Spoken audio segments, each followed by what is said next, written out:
I think it's time. Yes, it's time to bring history back to life. Cool! It's amazing! Creamer Cats TV. If you like old things, then please subscribe to my YouTube channel. And don't forget to click on the like button, because it does something very special. It makes you younger. In the days before Google Street View, when many roads were still unnamed and buildings didn't have a standard numbering system, creative 18th century craftsmen and merchants issued these beautiful tradesmen's cards to help people find them in the maze of polluted, smog-filled city backstreets. With the development of the steam printing press and improvements in colour printing technology, a 19th century craze was born. People eagerly stuck these colourful trade cards into their Victorian scrap albums before the days of cinema, television and radio. This wasn't an information revolution. This was a people information revolution, similar to what is happening right now. When Gutenberg invented the printing press, very few people could read or write, so only the privileged elite could really take full advantage of that information innovation.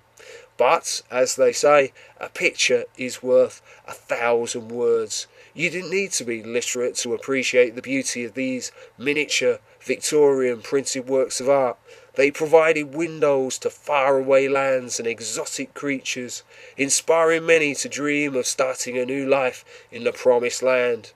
During a time when there were tensions between science and religion, cards depicting mythological beasties and creatures were very popular. There were fewer rules and regulations in those days, and so anybody effectively could become a doctor, buy a few colourful bottles and start selling their so-called medical miracles on the streets. About the same time, drinks like Coca-Cola started to become popular with their original ingredients. No wonder people kept coming back for more and more. In the days when the arts and crafts movement was still vibrant and alive, many Victorian ladies either made their own clothes or customised those they purchased to suit their own personality before mass production sucks out all signs of uniqueness.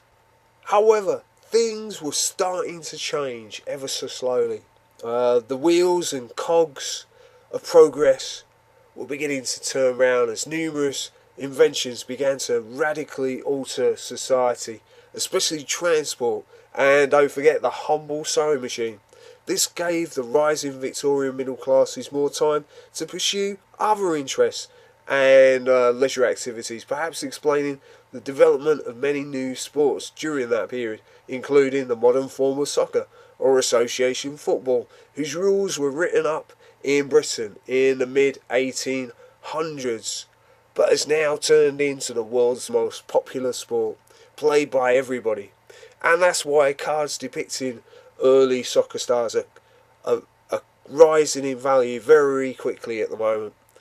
The pictures featured on trade cards became a self-fulfilling prophecy as customers tried to emulate the happy homes and idealised images they conjured up by eagerly buying more of the luxury products they were associated with, fueling an early age of consumerism. As education and prosperity spread, affluent Victorians could pamper their children more by buying them toys at Christmas, or buy them furry pets and take them to the circus. And the adults could go to the theatre and musicals or fill their scrap albums with naughty images. This is a fantastic book, one of the best books I've come across, Victorian Trade Cards by Dave Cheadle. The only negative that I can say about this book is it's very biased towards American cards, which makes perfect sense since Dave is American. He does a fine job in showing that these aren't static cards. They provide one of the finest records of Victorian pop culture and reveal how, as well as reflecting 19th century culture, they also played an active role in shaping it as well. And perhaps we can learn some lessons about that today with YouTube.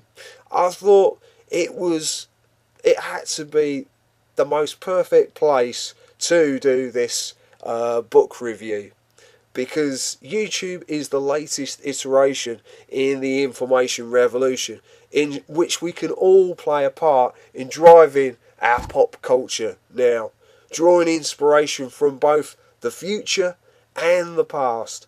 Thanks for watching. Please feel free to check out the largest collection of videos of the earliest movie idols and fashion icon trade cards in the world on my YouTube channel. Thanks for